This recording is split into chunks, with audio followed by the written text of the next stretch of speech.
Whether you grew up in the city, country, or suburbs, most of us have deep emotions imprinted in our memories as to the place where we're from. In BT's Neighborhood, we'll investigate two questions: who am I and whose am I? These questions, we hope, will point us in a more distinct direction of knowing how to live into the greatest commandment: to love the Lord our God with all our heart, mind, and soul, and to love our neighbor as ourselves. How can we love those around us, especially those who challenge or oppose us, if we don't even know who we are or how to express love for God, others, and ourselves? So take a walk with us, learn where to buy your groceries, and where to find a good conversation. This podcast is brought to you by Roberts Wesleyan University in conjunction with the Office of Spiritual Life. We want to welcome you to the neighborhood.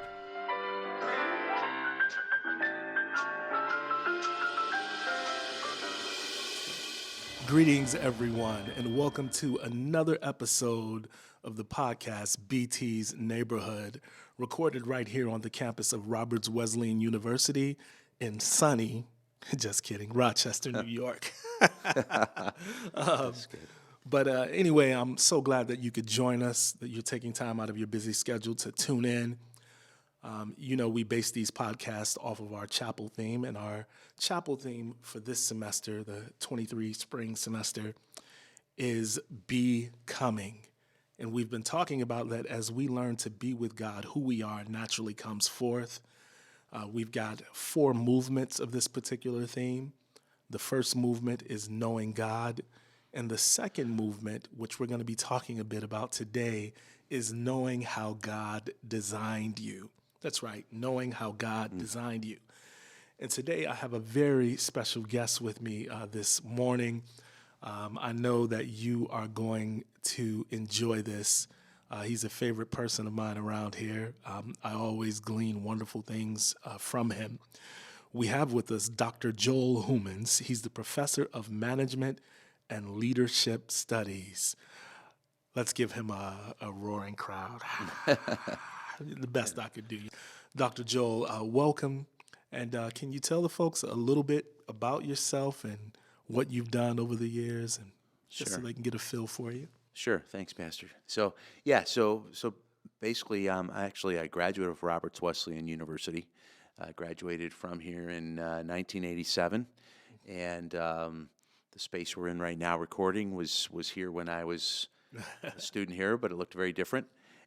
My degree, I studied, I double majored. I had a degree in elementary education and psychology that I got from Roberts. And then I went on and I thought I wanted to go in the Air Force as a pilot, flying C-130s, and pursued that just briefly before then going on and getting a master's in human resources from RIT, the Rochester Institute of Technology. And from there I was recruited by Wegmans Food Markets. And worked in HR for 10 years in various capacities for Wegmans. Managed. I was a generalist at first and working in the stores, and then managed recruitment and employee relations for the company for a bit. Became the first manager of leadership development for Wegmans, which was something I got talked into, but it was a fantastic experience, and that led really to me coming to Roberts. The last year I was at Wegmans, we were voted the best company to work for by Fortune magazine, and we've been on that list ever since it came out in 2001 for the first time. Interesting thing there, I got to work with the top 100 companies on leadership development and some discussions there. And one of the discussions that led to my coming to Roberts was this desire for something what they called the next generation graduate business degree. They wanted an alternative to the MBA that was more focused on leadership. So that within 2 weeks led to a conversation here at Roberts about doing something along those lines, and that's how the Masters in Strategic Leadership program here at Roberts got started. Wow. Interesting, man. So much I'd like to know about your story. But did you always see yourself as being in leadership development?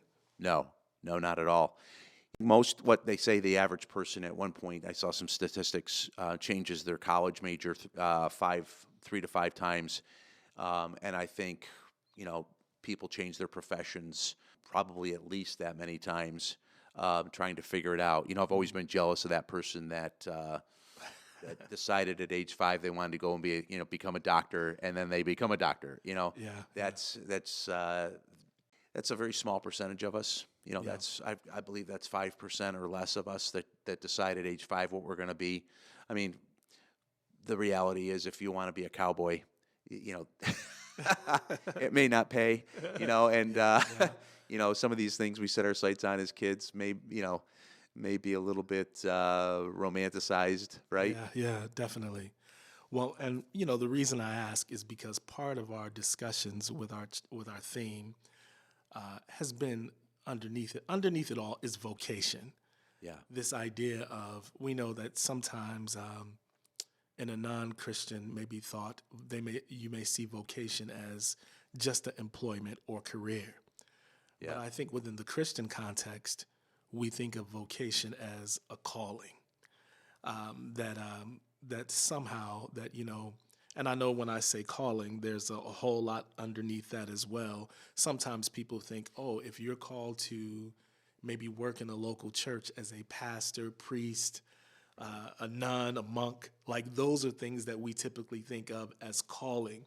But really the Christian vision is that all of humanity has this calling, and in a general sense to reflect the Imago Dei.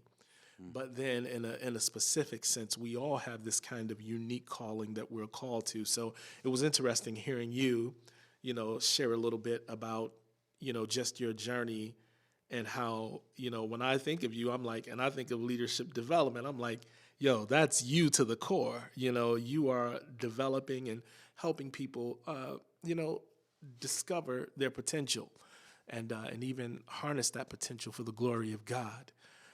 What does vocation mean to you when you think about vocation? Yeah, I think my definition has changed over the years. I mean, I think how do you get to the right vocation is something a lot of us struggle with.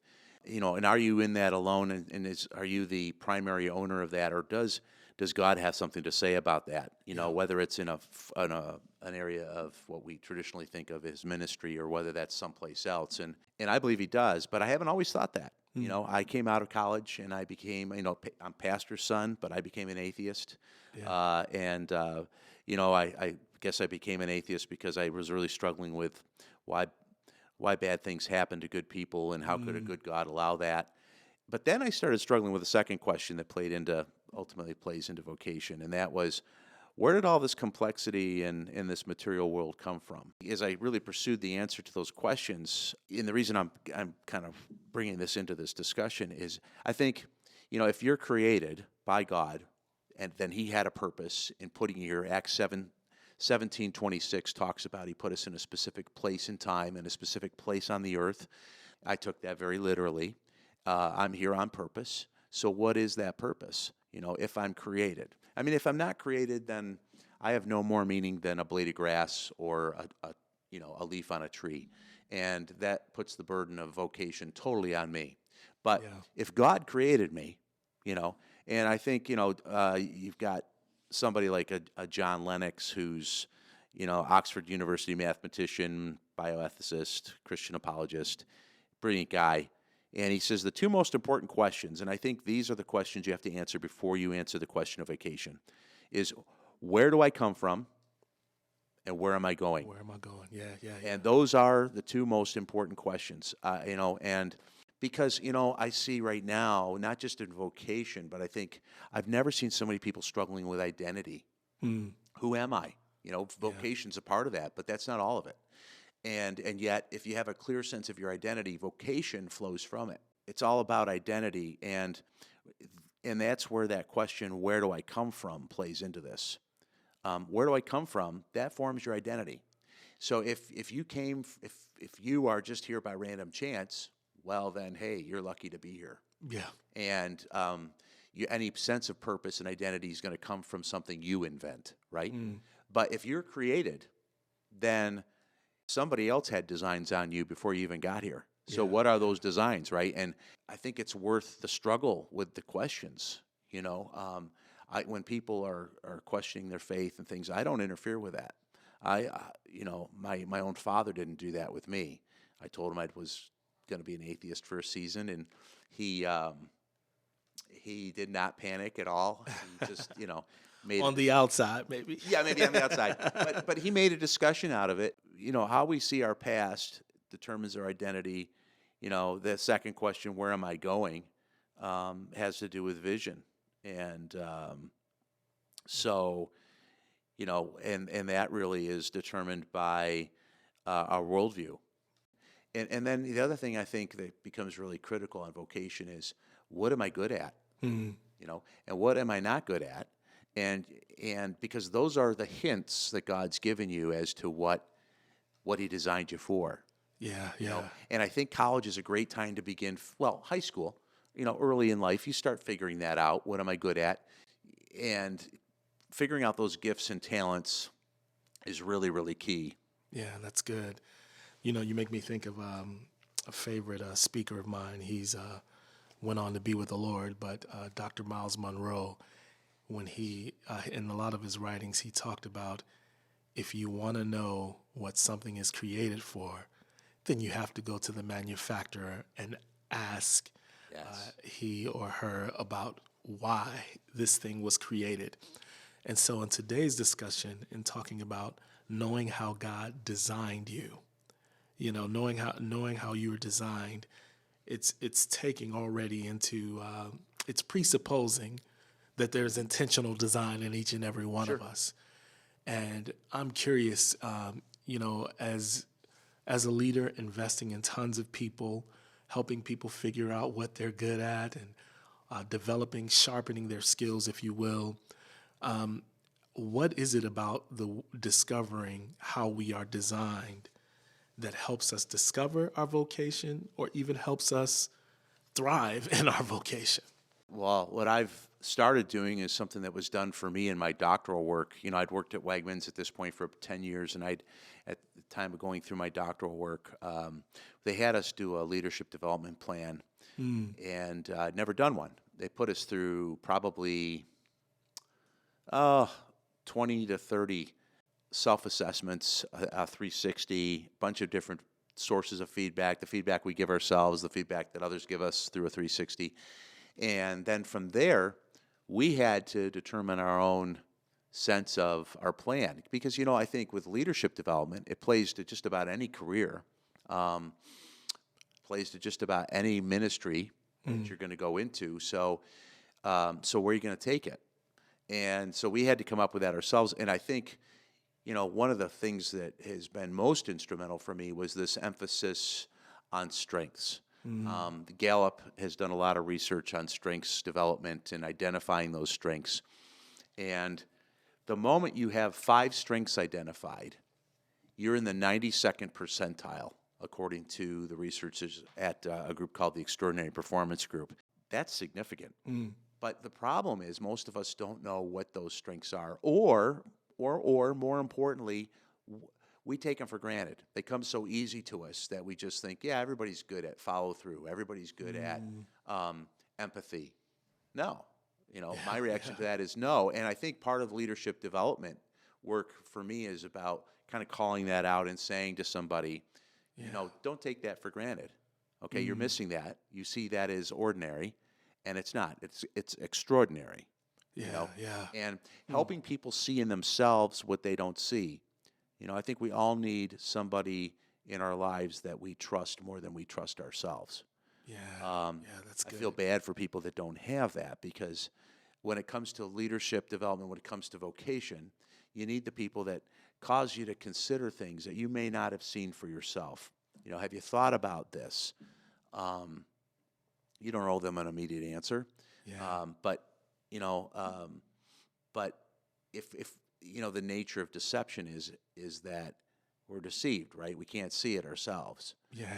And oftentimes we have blind spots like that. And so I talk a lot about, a group of people I call trusted truth tellers, or triple T's. It's not a term I invented. It's a term I picked up somewhere, I think, from Jim Kouzes, who wrote a great book called The Leadership Challenge. But he talks a lot about the value of them. And I see a lot of leaders without the trusted truth tellers around them. And a lot of people trying to develop careers and vocation without the trusted truth tellers. And if you don't have them, get ready for some trails that are going to take you some, unfulfilling places. If you do have them, they're going to call you into account. They're going to cause you to consider some things that you might not want to go and consider. Because I think the reality with vocation is it doesn't mean, vocation isn't necessarily something that comes easy. My own leadership development, I didn't choose it for myself. The vice president of Wegmans, who decided he needed a manager of leadership development, called me in his office one day and said, "Joel, I need a new position." And I was managing recruitment and employee relations at the time. And I said, "Well, what's that?" He says, "I need a manager of leadership development." And he kind of spelled out what he was looking for. It says the company doesn't have one and we need it. I said, "Oh," I was really intrigued by it. I said, "Oh, that," and I said, "Well, I'll help you build a job profile for that position. That'll be fun to put that together. And then I'll go find that person." And he says, "Oh, I like the idea of the job profile." He says, "But you don't have to go find me the person. I know who I want." Wow. "Oh, really? Who's that?" He says, "I want you." Wow. And honestly, he gave me 2 days to consider it. He challenged me on why he felt I should take the position. But I think if we don't know ourselves, right, and if we don't allow other people to know us and speak into our lives, those triple T's, then it's going to be a rough ride, that vocation. I think identity as a whole becomes a challenge. Wow, man, this is so good right here. Some of the thoughts I have as I'm listening to you is that, identity, even vocation, these are things that cannot be developed in a vacuum. Right. We need to be in community. We need to be around other people because, as you said, we have blind spots. We think we know ourselves, and I laugh because, my parents used to tell me as a teenager, "I know you better than you know yourself." And, I'd laugh and say, "There's no way. You can't know what I'm thinking." But now as a parent, I do know, there's some truth to that. There's things about myself that I don't know, and how great it is to have people around you who can see you and call out things in you that are good, that are positive, and says, "Hey, I want to affirm this in you." And as I look back over my life and think about certain things, the big moments in my life that have helped me figure out what I'm supposed to be doing with my life have been those people who have spoken to me, who've taken time to point out things about me that I don't see, Yeah. Yeah, I think, I think parents play a huge role there. I mean, you referred to your own, and I know you and I have talked about the role that your parents have played, and your dad has been a prime influencer. I think, if we're trying to do it in a vacuum and it's just us, that's a huge burden to carry, first and foremost. And I don't know that we can get there without it. And I think there's a lot more that feeds into it too. Like, for instance, I was reading an article last week about the fact that only 20% of leaders have any sense of purpose or mission in their life. And I thought to myself, if that's 20% of leaders, what's the general populace like? So if you've got the vast majority of us walking around, what we're doing is we're participating in everybody else's purposes, but we don't have our own. And that becomes a difficult place to thrive in. And I mean, other people would love to have you pick up their purposes, the ones that do have them, and they're not always well guided. You and I know they're not. So, those misguided purposes, they'd love to bring you in on. But I think, some of the unsung heroes really are mothers. I mean, my own mother, as I think on this, was really instrumental in my own sense of my development. She stayed at home. You don't see as much of that today for financial reasons and other reasons. But I've always been grateful that she did stay at home with us for a season. She was a school teacher. She was an elementary school teacher. There was a time in our life where she really focused on my sisters, my two sisters, and myself, and that was instrumental for me. She helped me figure out a lot of things, build some confidence. But I think, once you know yourself, then you can begin to match your skills to the opportunities that exist. You can begin to try and if you've got a mission, then you can begin to figure that out. And if you don't have a mission, you start with, well, okay, what's your values? T.D. Jakes once said, if you don't know your mission or your purpose, what are your values? Because your values will lead you to your purpose. And I think he was spot on with that. That's been my own experience. Yeah. Yeah, wow. So when you say values, what do you mean by values, and how does one figure that out? Well, I think there's something that you can go through called a values audit, where there's several available out there online where you can go through and somewhere between 150 and 200 values words in the English language. And what you're trying to do is figure out, what are my top 8? What are my core 8? And rank order them. It's hard. I put our students through it, our grad students through it, and they really struggle with it. I've got all these values, and you want me to rank order them, and it's like, yeah, But I think, going through that exercise clarifies for you. If you catch somebody in the elevator and ask them what their value system are, or ask them if they're valuesful people, most people will say, well, yeah, okay, so what are your values? They struggle, well, God, country, family, they try to give you a list that they either think you would like to hear, or but the reality is I think most people struggle with, what are those top 8? A value is a guiding principle, if you will, for what you desire. It starts with just having to go through some kind of an audit. You can go through an informal values audit. I had a gal I worked with at Wegmans who went through, a little later in life, very career-oriented woman, went through a pregnancy, had gestational diabetes, almost lost her own life and the child's life in delivery. They were able to revive and save both mother and child, but she came out of that, and she was a pretty high-ranking person at the company, and when she came out of that, she'd had a values audit. An informal one, she decided that instead of putting 70 hours of work in a week at Wegmans, she was going to put in what she called a smart 45, her best possible 45 hours. And she was ready to cut ties with the company if they wouldn't do it. They did. I mean, the values at Wegmans are amazing. So, they were happy to accommodate that. And actually, I think she was able to help a lot of other people with that clarity that she got, because she decided, what, my life's precious. I want to spend more time with this daughter now that I have her, and I want to spend more time with my husband. Yeah. And but she, I think it was going through that crisis that brought it forward. Yeah. So all that plays into, the more knowledge you have like that about yourself, I think the better a career choice you can make, the better vocational choice you can make. You should never be afraid to change vocations if you find that you're not able to live your purpose or your values in that vocation or that current expression. Yeah. Or if you just feel like the Lord is moving you someplace else. I think knowing your value system, knowing your strengths, knowing what you're not good at. We don't talk much about that, but you're going to be pretty frustrated in a vocation or job where you have to do something you just don't do well or don't like. For me, that's, I'm careful about anything that requires a lot of attention to detail. I would not make a good accountant. Neither would I. Yeah. But there's people who are just amazing in that area, and Gallup says, if you have an area of strength, you're 3 times as productive in that area as a person who's of average ability. Wow. That's a big difference. That is. And sometimes we're pushed like, no weaknesses, work on every weakness. But really, it's more effective to lean into your strengths.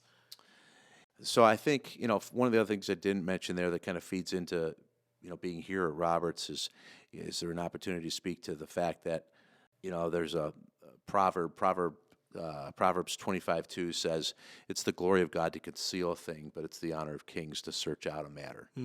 And, one of the things that I became intrigued with a couple of years ago was the fact that in the Gospels, Jesus asks a lot more questions than he answers.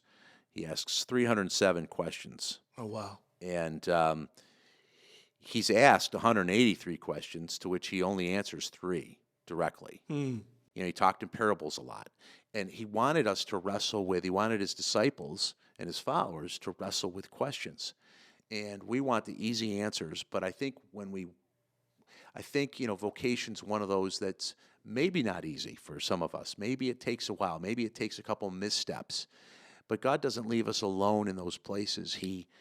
In my experience, he uses those missteps to ultimately take us to the place he wants us. It's kind of like a GPS system. God has, a purpose for our lives, but he has 500 plans to get us there in case the first couple don't work out.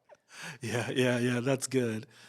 I like that because especially at this stage when you may be at a college or university and you're trying to figure out what am I going to do with my life, sometimes there can be this this sense of overwhelming pressure of having to figure it out. And I want to go right from the university into what I was made for. And it necessarily doesn't work out that way. And I think about your story, you were doing something else. And, your boss sees you doing something else, and he understands what you're really good at it. So he doesn't fire you, but he creates a whole nother opportunity for you to fulfill your vocation. And it reiterates to me, it drives home the point that life really is a journey, and it's an adventure, and there's some discovery in that. Like, it's, part of the joy and part of the adventure is me not giving you the answer on day one. This is a discovery. It's the matter of, how did you say that Proverbs you quoted? It's the asking of questions and sitting in the question. Yeah. For a while. It's, the glory of kings to conceal a thing, but the honor of kings is to search out a matter. Yeah. And, some of the best answers in my life have come after a season of searching. Yeah. Even my faith piece, I spent a year as an atheist before coming back to my faith, and now I owned it, Yeah. So you're going to have to come back. You've given us some serious things to think about here, and I hope this has been helpful to you all who are trying to discern matters of vocation, and you're thinking about what am I good at? How do I discover that? Listen, keep tuning into this podcast. If you are enjoying these, please feel free to let us know by contacting us at spirituallife@roberts.edu. We'd love to hear from you if you're enjoying these. And once again, thank you, Dr. Hoomans, for joining us. And I'll see you next episode. Thanks again for listening to this episode of BT's Neighborhood, where we aim for simple but deep conversations about being a good neighbor here and now at Roberts Wesleyan, and wherever our paths take us in the future.